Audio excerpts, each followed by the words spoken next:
I mentioned the Raiders. Ashton Jeanty had 19 carries for 38 yards and a touchdown. That touchdown was great, too. I mean, he was bottled up, and he just shot out of a cannon and landed in the end zone as the Raiders beat the Patriots 20-13. I didn't see that coming. You didn't see that coming. Kudos to the Raiders for going into New England and winning the first game of the season. I mean, yeah, Ashton Jeanty, I know he's the star and everyone wants to know that, but, I mean, that was the only thing you could talk about. I will say this right off the I don't like the way Ashton Jeanty looks. I do not. He has not impressed me once yet. There's a lack of explosion that I think is lacking for a guy that was drafted in the top 10 right now. I'm hoping I'm wrong because I loved watching him in college football, but I've not been thoroughly impressed to this point at all. The star of the game was Geno Smith. Yeah. Good for Geno. I mean, he was letting it fly. And kudos to Chip Kelly, too. I mean, another new job here, and they were good on offense. But, man, Brock Bowers, Jacoby Myers, the plays they made, certainly impressive. One other guy, I'll give you a little food for thought. Drake May, right? Again, the stats to me, here's like the vice versa. The stats are better than the actual play. There was still missed throws. There was times where, yeah, some of the big plays were in moments where you're like, hey, the game, we don't need it now. It was a little careless with the football.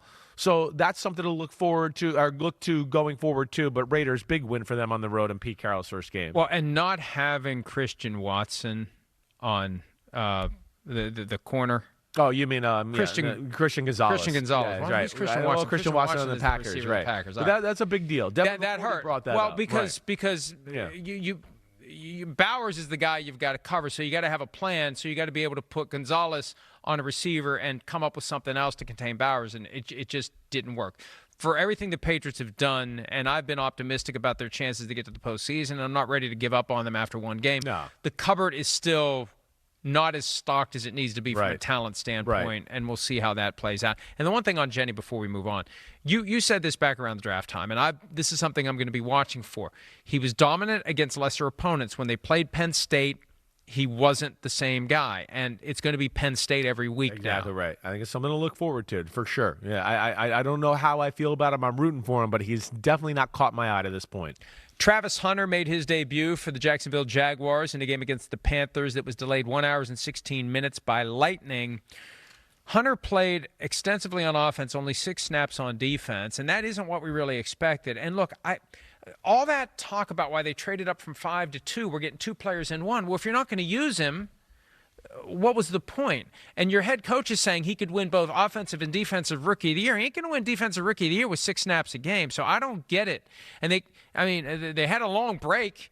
They had 1 hour and 16 minutes. He wasn't tired. So I was surprised that we didn't see more of him on the other side of the ball because we were led to believe that there was going to be more from him both ways. Maybe they're just breaking him in here. Like you just said a minute ago, it's early in the season. But as you've heard me say a lot, I thought it would be receiver. I think it should be receiver. You don't trade up to get Travis Hunter at number 2 to have him drop in zone coverage to play nickelback. Because he's not a man-to-man lockdown corner. So he's not Christian Gonzalez. He's not one of those guys. That's not who he is.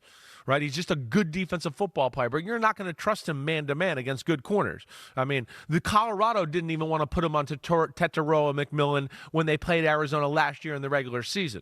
All right, so yeah, he is going to be 80 receptions and yak after he catches the ball. That's going to be his big thing. Jaguars were clearly the better team. Jaguars are one of those teams that didn't make the playoffs that I say watch out for. Liam Cohen is awesome, I think. And right away, they run the football. Whatever team he goes to, they start running the football. Trevor Lawrence looked good, and I'm Anthony Campanile on the defensive side of the ball. The Panthers never got it going. Bryce Young didn't look good. Didn't give me a lot of confidence there at all. His interceptions were bad, his fumbles were bad, and it looked like the same old Carolina Panthers. And look, from a straight-out production standpoint, and yes, the Jaguars won the game easily, but T-Mac more than doubled Travis Hunter's yardage, 68 versus 33. Right. McMillan had 5 catches, Hunter had 6, and he had 1 tackle.